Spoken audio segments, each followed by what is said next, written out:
నానా మాటలు చెప్పి ఆయన చెప్పడమే కాకుండా వాళ్ళ కేంద్ర పార్టీ నాయకత్వాన్ని కూడా గల్లీకి తీసుకొచ్చి ఓ రోజు వరంగల్ డిక్లరేషన్ అని, ఓ రోజు రైతు డిక్లరేషన్ అని, ఓ రోజు మహిళా డిక్లరేషన్ అని, సారు పైసలు ఎడికేలు వస్తాయంటే కేసీఆర్ తిన్న 1,00,000 కోట్లు వసూలు చేసి ఇస్తామని, ఇట్లా నోటికి ఏదొస్తే అది మాట్లాడి అధికారంలోకి వచ్చి సుమారు 7 నెలలు పూర్తవుతుంటే ఇప్పుడు కమిటీలు వేస్తున్నాడు సార్, కమిషన్లు వేస్తా ఉన్నాడు, కాలయాపన చేస్తూ ఉన్నారు. ఇది బాధాకరమైనటువంటి విషయం.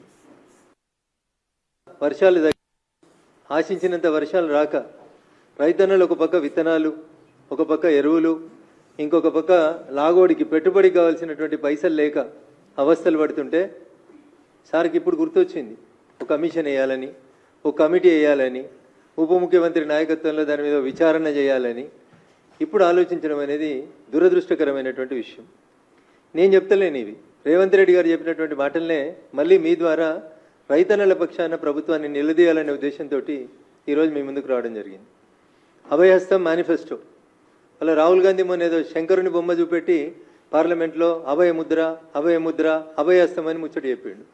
రాహుల్ గాంధీ గారు చెప్పిన అభయహస్తం మేనిఫెస్టో, రేవంత్ రెడ్డి గారు ఇక్కడ విడుదల చేసినటువంటి వరంగల్ రైతు డిక్లరేషన్ ఏం రాసిరంటే అన్న దీంట్లో మొదటిది, కాంగ్రెస్ ప్రభుత్వం ఏర్పడిన వెంటనే రూపాయలు 2 లక్షల రైతు రుణమాఫీ, ఇది మొదటిది.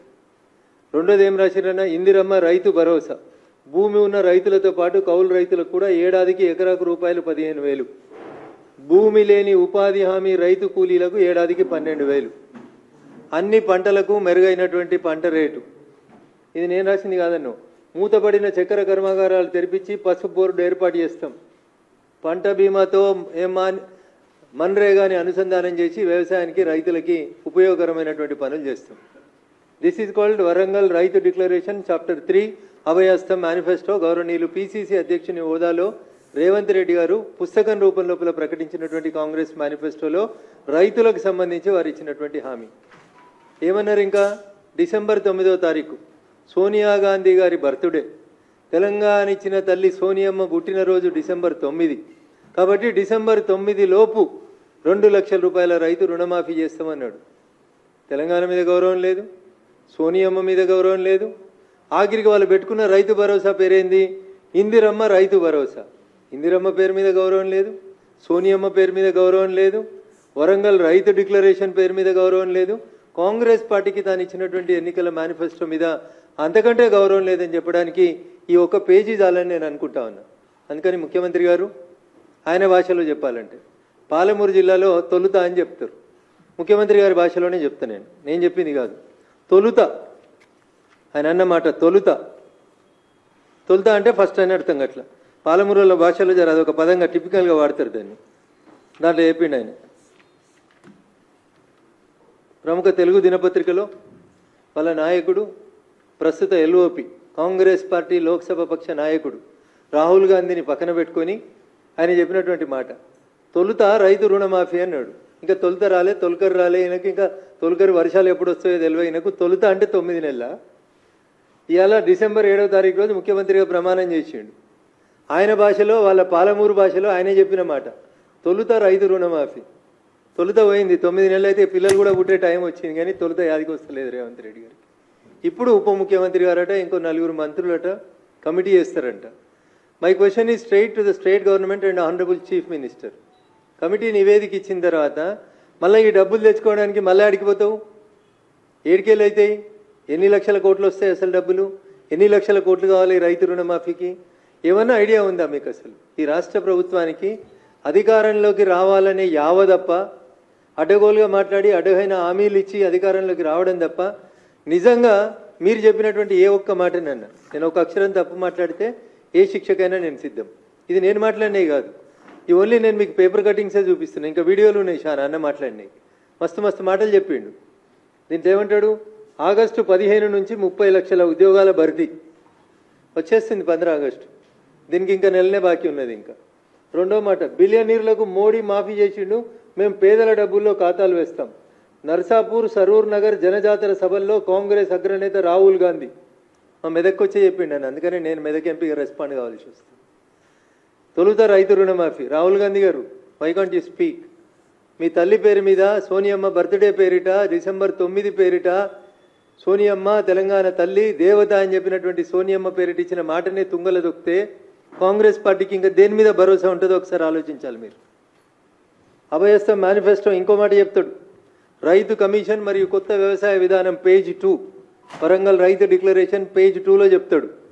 ఏమంటాడు? రైతు కమిషన్ మరియు కొత్త వ్యవసాయ విధానం ఏర్పాటు చేస్తాం, లాభసాటి వ్యవసాయమే లక్ష్యంగా తెలంగాణ వాతావరణ పరిస్థితులకు అనుకూలంగా ఇన్ని పైసలు ఇస్తామని రాసిండు. వడ్లకు కాంగ్రెస్ వాగ్దానం ఇచ్చింది 2683 రూపాయలు ఇచ్చింది. అప్పుడున్న ధర 2183 రూపాయలు. మేము అధికారంలోకి వస్తే 2683 రూపాయలు ఇస్తామన్నారు. టేబుల్ కొట్టి మరీ ధరలు రాసిరు, ఏ పంటకి ఎన్ని పైసలు ఇస్తాము. మొక్కజొన్న 1870 ఉంటే 2200 ఇస్తామన్నారు. కందులు 6300 ఉంటే 6700 ఇస్తారన్నారు. This is what you have committed to the people of Telangana on record. రాతపూర్వకంగా అభయహస్తం మేనిఫెస్టో అని పెట్టి ఇందిరమ్మ రైతు భరోసా అని చెప్పి పొద్దుగాలైతే సోనియమ్మ ఇందిరమ్మ కాంగ్రెస్ అని మాట్లాడేటువంటి రేవంత్ రెడ్డి గారు రాతపూర్వకంగా తెలంగాణ సమాజానికి ఇచ్చినటువంటి వరంగల్ రైతు డిక్లరేషన్ గురించి నేను ముఖ్యమంత్రి గారిని అడుగుతా ఉన్నా. ఎందుకు డిసెంబర్ 9 రోజు ఈ రోజు వేస్తామన్నటువంటి కమిటీ, ఉప ముఖ్యమంత్రి గారు మంత్రులతో పాటు వేస్తామన్న కమిటీని డిసెంబర్ 9వ తారీఖు రోజు ఎందుకు వేయలేకపోయినారు రేవంత్ రెడ్డి గారు? ఎందుకు 7 నెలలు కాలయాపన చేసి ఇప్పుడు జూలై వచ్చిన తర్వాత జూలైలో కమిటీ వేసి మళ్ళీ ఏదో ఆగస్టులో ముచ్చట అని చెప్పి ఒక ముచ్చట పెట్టుకోవడం అనేది ఏ రకంగా సమంజసం అనేది నేను అడుగుతా ఉన్నా. ఇంకొక మాట, కొత్తగూడెం సభలో అభివాదం చేసిరు. 9వ తారీఖులోగా సంపూర్ణంగా రైతు భరోసా. ఇలా వీరు కేబినెట్లో సబ్ కమిటీలో సభ్యులను వేసిన గౌరవనీయులు ఉప ముఖ్యమంత్రి బట్టి విక్రమార్క గారు ఉన్నారు ఈ బొమ్మల. పక్కనే అదే జిల్లాకు సంబంధించిన ఇంకొక మంత్రి గౌరవనీయులు నెంబర్ 2 అని చెప్పుకునేటువంటి ఇంకొక మంత్రి ఉన్నారు, గౌరవనీయులు పొంగులేటి శ్రీనివాసరెడ్డి గారు ఉన్నారు. ఇంకొక సీనియర్ మంత్రి గౌరవనీయులు తుమ్మల నాగేశ్వరరావు గారు ఉన్నారు. ఇంతమంది సీనియర్ మంత్రుల సాక్షిగా ముఖ్యమంత్రి గారు ఖమ్మం జిల్లాలో చెప్పినటువంటి మాట ఏమని? ఏ ఒక్కరికి అందకున్నా ముక్కు నేలకు రాస్తా అన్నాడు. అన్న నేను ముక్కు నేలకు రాయమని అడుగుతలేను రేవంత్ రెడ్డిని. వాళ్ళు చెప్పిన మాటలో వాళ్ళకి యాడ్ చేద్దాం అనుకుంటున్నాను. నాకంతే. ఏమన్నాడు? ఏ ఒక్కరికి అందకున్నా ముక్కు నేలకు రాస్తా. రూపాయలు 7500 కోట్లు జమ చేస్తే కేసీఆర్ క్షమాపణ చెప్తారా?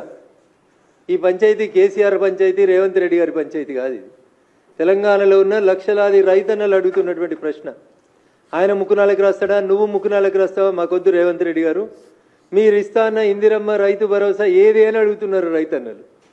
ఎవరు రాస్తారు? కొత్త స్తూపం కాడ రాస్తారా? పాత స్తూపం కాడ రాస్తారా? మనిషికో అమరవీరుల స్తూపం కట్టుకోరు కదా. ఎవరికి నచ్చిన స్తూపం కాడ ఇద్దరు వచ్చి ముక్కునాలకు రాస్తే బాగుంటుంది అనేది తెలంగాణ రైతన్నల నుంచి వస్తున్నటువంటి డిమాండ్. అన్న నేను అడుగుతలేను. నేను ఏడా కొత్తగూడెం జనజాతర సభ, కొత్తకోట, సీతాఫల్ మండి, ముషీరాబాద్ కార్నర్ మీటింగుల్లో సీఎం రేవంత్ రెడ్డి గారు చెప్పినటువంటి మాటలు. ఎన్ని మాటలన్నా ఇంకా ఇక వడ్డీ లేని రుణం. ఇదే కూడా నా సొంత కవిత్వం కాదన్న. ఇదంతా వారి నోటి నుంచి వచ్చినటువంటి ఆనిముత్యాలు, ప్రముఖ దినపత్రాల్లో పబ్లిష్ అయినటువంటి వార్తలు. ఏమంటాడు? ఇక వడ్డీ లేని రుణం 63 లక్షల మంది మహిళలకు మనిషికి 5 లక్షల రూపాయల బీమా అన్నాడు. నోటికి ఏదొస్తుంది అన్న, నోటికి ఏదొస్తుంది మాట్లాడండి సార్. ఏ ఒక్కడన్నా అమలైందేమో చూద్దాం ఒకసారి. పరేడ్ గ్రౌండ్స్లో 1,00,000 మంది మహిళలతో సభ. ఈ సభ అయిందో లేదో నాకు తెలియదు. ఈ 5 లక్షల ఇన్సూరెన్స్ వచ్చిందో లేదో తెలియదు. రైతులను అట్లా వంచిచ్చిర్రు, మహిళల్ని ఇట్లా పంపించిర్రు.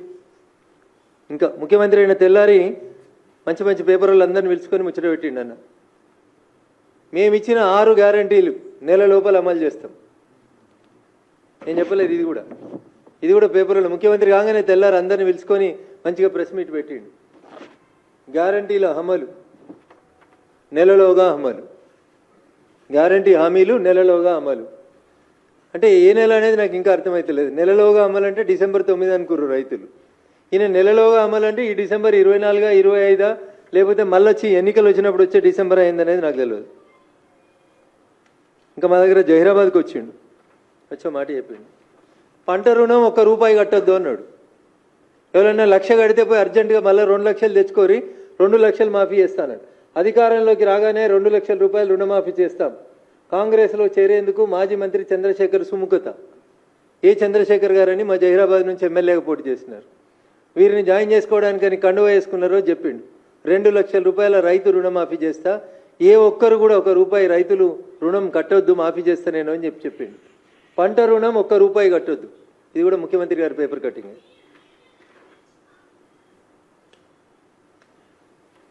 9లోగా సంపూర్ణంగా రైతు భరోసా. 8వ తేదీ నాటికి రైతు భరోసా పూర్తి. 8వ తేదీ ఒకరోజు ముందే జరిపి చెప్పిండు. ఇప్పుడేమంటుండు మళ్ళా?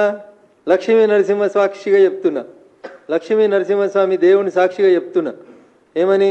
2 లక్షల రూపాయలు రుణమాఫీ చేస్తా 15 ఆగస్టులోగా అన్నాడు మొన్న ఎంపీ ఎలక్షన్లలో. అసెంబ్లీ అయిపోయిందన్న, పార్లమెంట్కి వచ్చినాక మళ్ళీ మాట మార్చిండన్న. డిసెంబర్ 9 పోయింది, సోనియమ్మ బర్త్డే పోయింది.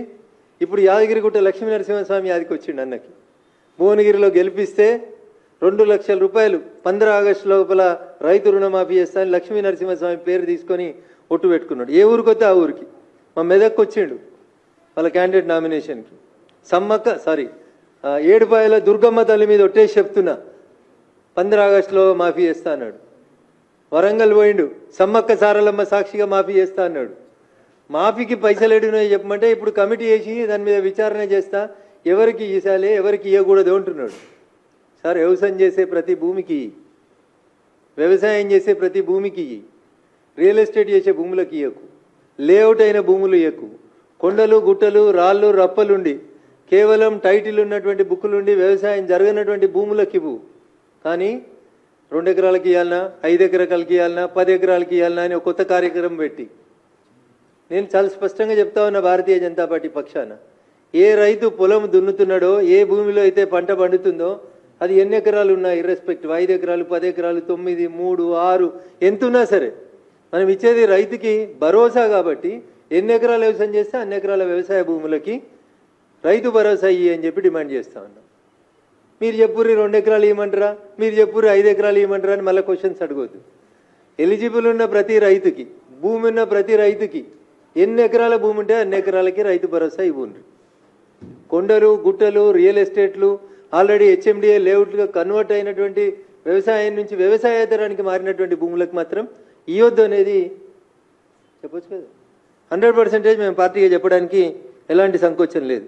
అందుకని ముఖ్యమంత్రి గారు మాటలు కోటలు దాటినాయి, చేతలు తంగేళ్ళు దాటుతలేవు. సెక్రటరియట్ గేటు దాటి జీవోలు వస్తలేవు. కమిటీల జీవోలే వస్తాయా, పైసలు ఏమన్నా వస్తాయా? పోనీ 15 ఆగస్టు కన్నా వస్తాయా? అప్పటికి కూడా రావా?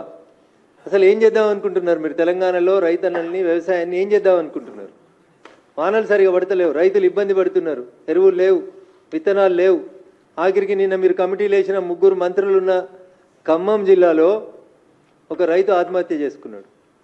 తిరిగి తిరిగి తిరిగి తిరిగి ఎవరు రెస్పాండ్ కాకపోతే రైతు ఆత్మహత్య చేసుకున్నాడు. ప్రతిపక్షంలో ఉన్నప్పుడు చాలా మాట్లాడిన రేవంత్ రెడ్డి గారు, ఇలా మీరే ముఖ్యమంత్రి. ఒక రైతు లైవ్లో పురుగుల మందు దాగి తన భూమిని ఆ గ్రామంలో ఉన్న కొంతమంది మీ పార్టీకి సంబంధించినటువంటి నాయకులు కబ్జా చేస్తున్నారని ఇబ్బంది పడుతూ ఆత్మహత్య చేసుకుంటే ఇంతకంటే బాధాకరమైనటువంటి విషయం ఇంకొకటి ఉండదు. ధరణి అట్లే ఉంది, రైతుల సమస్యలు అట్లే ఉన్నాయి, ఎక్కడి కష్టాలు అక్కడే ఉన్నాయి. ఇంకా మీరు టైంపాస్ చేసేటువంటి కార్యక్రమాన్ని మానుకొని వెంటనే తెలంగాణ రైతాంగాన్ని ఆదుకోవాలని భారతీయ జనతా పార్టీ పక్షాన రాష్ట్ర ప్రభుత్వాన్ని డిమాండ్ చేస్తూ, ఇచ్చిన హామీలను నిలబెట్టకపోతే రైతన్నల పక్షాన ఉద్యమిస్తామని చెప్పి కూడా ఈ సందర్భంగా వారిని హెచ్చరిస్తా ఉన్నాం. Thank you.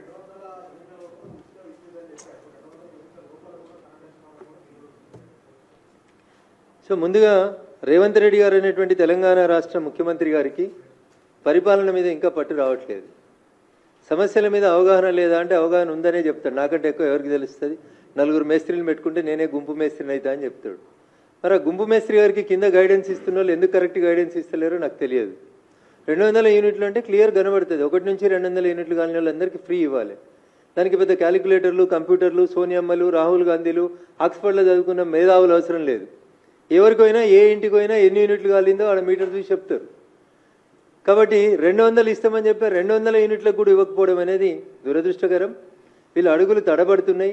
కేవలం అధికారంలోకి రావడానికి ఆగమాగం మాట్లాడిర్రు, నోటికొచ్చింది మాట్లాడినరు. ముందు గద్దెనెక్కితే గద్దెనెక్కినాక తెడ్డు తగిలేయచ్చని ఓడ దాటిదాకా ఓడమల్లన్న, ఓడ దాటినాక బోడమల్లన్న అనేటువంటి రీతిలో పనిచేసారు రేవంత్ రెడ్డి గారు తప్ప నిజాయితీగా తెలంగాణ సమాజం మేలుని ఆకాంక్షల్ని కోరుకుంటే మాత్రం ఎద్దేడ్చిన వ్యవసాయం, రైతు ఏడ్చిన రాష్ట్రం బాగుపడదు అనే ఒక నానుడు ఉంటుంది. కాబట్టి వెంటనే రైతన్నల సమస్యల పట్ల స్పందించాలని ఈ రాష్ట్ర ప్రభుత్వాన్ని మేము డిమాండ్ చేస్తాం.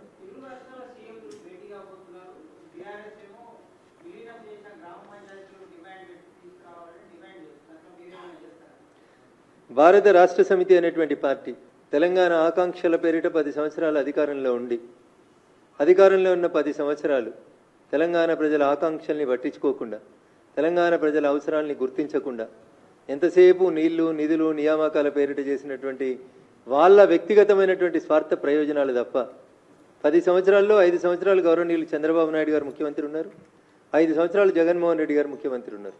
ఏ రోజు కూడా నిన్న హరీష్ రావు గారు మాట్లాడినటువంటి ఈ 7 మండలాల గురించి కానీ లేదా ఆంధ్రప్రదేశ్కు పోయినటువంటి సీలేరు ప్రాజెక్టు గురించి కానీ ఏ రోజు కూడా చంద్రశేఖరరావు గారికి ఇంట్రెస్ట్ లేదు.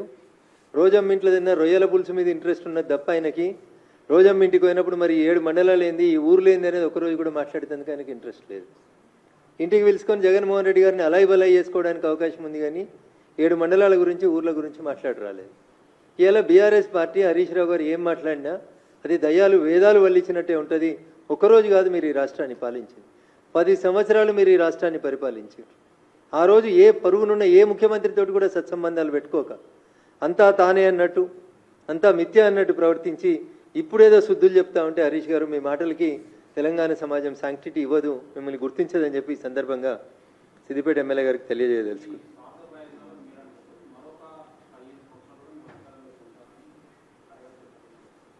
ఇంకొక 15 రోజులకి అసెంబ్లీ బడ్జెట్ సెషన్లు స్టార్ట్ అవుతాయి. అప్పటిదాకా ఇంకో 15 మంది పోకుండా కాపాడుకుంటే చంద్రశేఖరరావు చాలా గొప్పవాడు. అధికారంలో ఉన్నప్పుడు ఎమ్మెల్యేలు మంత్రులు ఇంకెవరిని కలవకుండా మనుషులంటే బానిసలని తానొక్కడే దైవాంశ సంభూతుడని ప్రగతి భవన్ అదే ఇంకేదో అనుకొని ఎక్కువ ఊహించుకున్నాడు సార్ పాపం. ఇప్పుడు తప్పనిసరి పరిస్థితులలో ఎంపీటీసీలతోటి సర్పంచులతోటి ఆఖరికి గ్రామ కమిటీ అధ్యక్షులతోటి కూడా ఫోటో దిగి బిడ్డ నేనున్నా అని బతిలాడుకునేటువంటి దుస్థితికి తెచ్చుకున్నాడు చంద్రశేఖరరావు గారు. 15 సంవత్సరాలు మర్చిపోండి. ఇప్పుడు అధికారంలో లేకుండా ఇంకొక 15 నెలలు మీ టీఆర్ఎస్ఓ బీఆర్ఎస్ఓ అసలు ఉంటుందా? దానికి పేరు ఉంటుందా? ఊరు ఉంటుందా? మీ ఎమ్మెల్యేలు ఉంటారా? ఏం జరుగుతుంది అనేది ఒకసారి చంద్రశేఖరరావు గారు ఆలోచించుకోవాలి. అంటే కోల్పోతున్నటువంటి నాయకుల మీద పట్టు కోల్పోతున్నారు. రోజుకో ఎమ్మెల్యే పార్టీ మారుతున్నాడు, రోజుకో సీనియర్లు పార్టీ మారుతున్నారు. నేను ఎప్పుడో చాలా రోజుల క్రితం చెప్పిన 2013లో నేటి ఫిరాయింపుదారులే రేపు పిరంగులై పేలుతారు కేసీఆర్ జాగ్రత్త అని. ఇలా ఒక్కొక్క ఫిరాయింపుదారుడు మళ్ళీ ఒక్కొక్క ఫిరంగై పేలుతున్నాడు. సో అట్లాంటి బాధలలోంచి బయటపడడానికి ఏం చేయాలని అర్థం కాక ఇంకా 15 ఏళ్ళు నేనే ఉంటా అన్నాడు. ఉన్న 10 ఏళ్ళే ఉద్ధరించింది లేదు, ప్రజల్ని కలిసింది లేదు. మళ్ళీ నీకు అవకాశం ఎందుకు ఇస్తారు ప్రజలు? తెలంగాణ రాష్ట్ర సమితి ఎలియాస్ బీఆర్ఎస్ పార్టీకి ప్రజలు సిఆర్ఎస్ ఇచ్చిండ్రు, కంపల్సరీ రిటైర్మెంట్ స్కీమ్ ఇచ్చిర్రు. గౌరవనీయులు చంద్రశేఖరరావు గారిని ప్రశాంతంగా ఆలుగడ్డలు బెండకాయలు వంకాయలు వండించుకొని వ్యవసాయ క్షేత్రంలో ఆరోగ్యం కాపాడుకోమని ప్రజలు ఇచ్చినటువంటి తీర్పును ప్రజాస్వామ్యాన్ని గౌరవించమని చంద్రశేఖరరావు గారికి ఈ సందర్భంగా హితవు పలకదలుచుకున్నాను.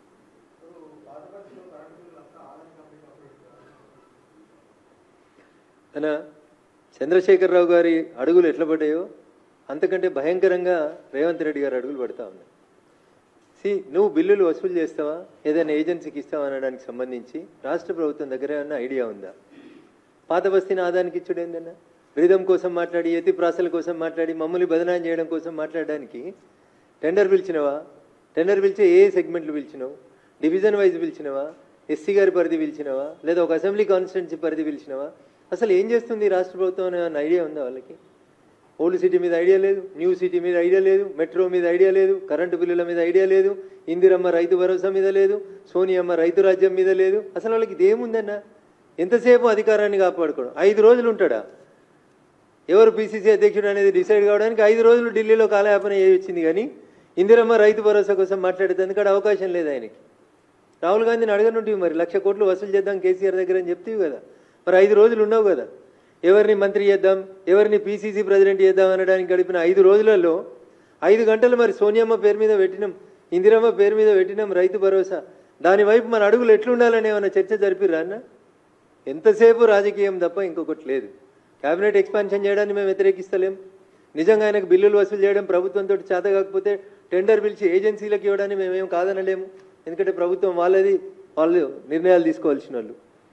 మాట్లాడితే అంబానీ పేరు ఆదాని పేరు తప్ప ఇంకొకటి రాదు వీళ్ళకి. పొలిటికల్ విమర్శలు తప్ప వాస్తవాలు తెలియవు. ఎందుకు కరెంటు బిల్లు వసూలు చేయడం తెలంగాణ ప్రభుత్వంతో కాదట్నా? ఎందుకు అంబానీ ఎందుకు మధ్యలో? ఆ మాత్రం కూడా శక్తి లేదా? ఎలక్ట్రికల్ జేఏసీ ఉంది కదా, పొలిటికల్ జేఏసీ నడిపిన కోదండరామ్ గారు పక్కనే ఉన్నారు కదా, పిలుచుకొని కరెంటు బిల్లులు ఎట్లా వసూలు చేయాలో అడుగురు, ఓల్డ్ సిటీలో చెప్తారు. దానికోసం ఒక 5 గంటలు స్పెండ్ చేయరు రేవంత్ రెడ్డి. అది చేయకుండా అంబానీకి ఇస్తాం, ఆదానికి ఇస్తాం, పేపర్లలో ఎవరు పడితే వాళ్ళు ఏది పడితే అది మాట్లాడడానికి తప్ప ఈ రాష్ట్ర ప్రయోజనాలకి ఉపయోగకరంగా లేదనేది మాత్రం మేము రాష్ట్ర ముఖ్యమంత్రి గారికి తెలియజేయదలుచుకున్నాం. నిజంగా మీకు ఏమైనా ఇబ్బంది ఉండి మీకు నడపడంలో ఇబ్బందులు వస్తే మా వాళ్ళు చాలామంది సీనియర్లు ఉన్నారు, మా రామచంద్రన్ లాంటి వాళ్ళు, లక్ష్మణ్ గారు లాంటి వాళ్ళు, కిషన్ రెడ్డి గారు లాంటి వాళ్ళు ఒక అఖిలపక్షాన్ని పిలిచి అనుభవజ్ఞుల సలహాలు సూచనలు తీసుకొని అడుగులు తడబడుతున్నటువంటి ఈ పరిస్థితుల నుంచి రాష్ట్రాన్ని మంచిగా నడుపుమని, ప్రజలు ఇచ్చినటువంటి మ్యాండేట్ని కాపాడుకోమని వారికి ఈ సందర్భంగా నేను నీతో పలకదలుచుకున్నాను.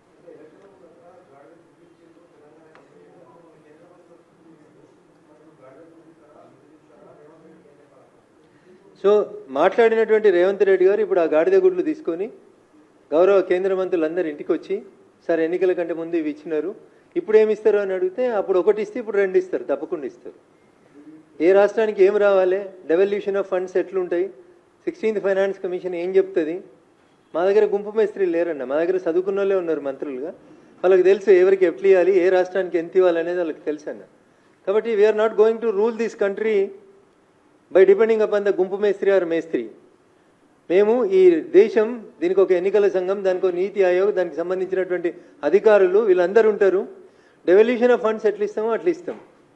రేవంత్ రెడ్డి గారికి ఇంకా కోరిక తీరకపోతే మళ్ళీ ఒక మంచి గాడిద గుడ్డుని ప్యాక్ చేసుకొని ప్రత్యేకమైన విమానంలో కేంద్ర మంత్రుల దగ్గరికి వస్తే అప్పుడు ఇచ్చిన ఒక గాడిద గుడ్డుకి ఇప్పుడు 2 ఇవ్వాలా 3 ఇవ్వాలా ఖచ్చితంగా ఆలోచించి వారి వంతు వాటా ఎంత ఉంటే అంత తప్పకుండా ఇస్తాం.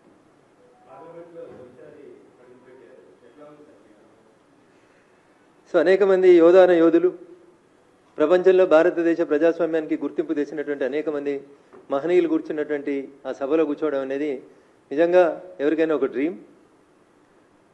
ఈ దేశానికి స్వతంత్రం వచ్చినటి నుంచి అనేక మంది మేధావులు, విఘ్నులు, ఈ దేశ హితం కోరుకున్నటువంటి అనేక మంది పెద్దలు చర్చలు జరిపినటువంటి ఆ సభలో మొదటి 12 రోజుల ఈ అనుభవం ఇట్ ఈస్ లైక్ ఎనీథింగ్. నేర్చుకోవాల్సింది చాలా ఉంది. అందుకనే మొదటిసారి సభలోకి పోయిన నేను నిజంగా నిత్య విద్యార్థి లాగానే 12 రోజులు సభలో కూర్చొని నేర్చుకునేందుకు ప్రయత్నం చేసినాను. ఖచ్చితంగా ఏ ఆశలు ఆకాంక్షలతో అయితే తెలంగాణ ప్రజలు మమ్మల్ని గెలిపించి పంపించినారో, తెలంగాణ రాష్ట్ర ప్రజల ప్రయోజనాలు ఆకాంక్షల్ని నిలబెట్టడానికి భారతీయ జనతా పార్టీ ఎంపీలమైనటువంటి మేమందరం కూడా ఖచ్చితంగా నేర్చుకుంటాం. మేస్త్రి పని కాదు, చదువు నేర్చుకుంటాం. వచ్చిన చదువులోంచి ఎట్లా ఈ రాష్ట్రానికి ప్రయోజనాలు తేవాలో నేర్చుకొని తప్పకుండా ఫలితాలను తీసుకొచ్చేందుకు పనిచేస్తాం. It was a very good experience. Thank you అనండి.